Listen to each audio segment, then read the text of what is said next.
New at 10, a plan to widen a stretch of Lincoln Street in Pueblo will mean smaller yards for dozens of neighbors. But that's not the only thing these folks are upset about tonight. News 5's Laura Wilson joining us live with more on this story. Laura.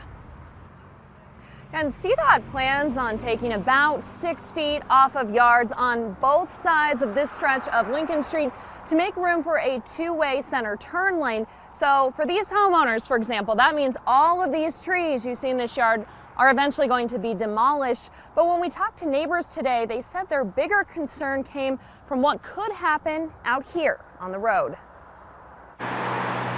Along one of the busiest streets in Pueblo.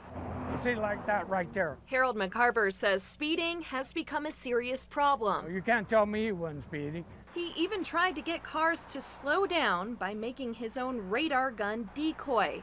And yes, that is a hairdryer. And I don't think it worked. Something else he fears won't work is CDOT's future widening project along Lincoln Street, which will add a middle turn lane between Abriendo and Orman Avenue. CDOT says it's going to prevent accidents, telling City Council there were 63 of them along that 5-block stretch in the past 5 years. Geraldine Lucero wasn't surprised by those numbers, saying she's come close to being rear-ended trying to turn into her driveway. You have to rush in and you either running into the bush or into the curb, and it's very nerve-wracking. Do you think that the widening project would help with that or make it worse?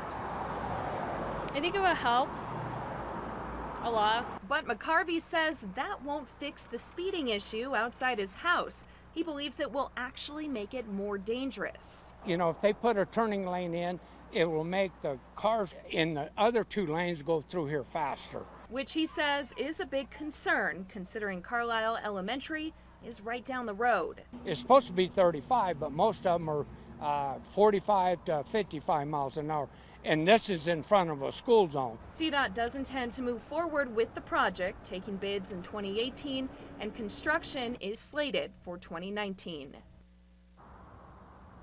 And as far as removing around 6 feet of property on both sides, CDOT says these lane safety improvements are within their right-of-way, which essentially means they can do whatever they want with this property. Now, we will continue to track this story for you as more details are revealed. Watching out for you in Pueblo, Laura Wilson, News 5.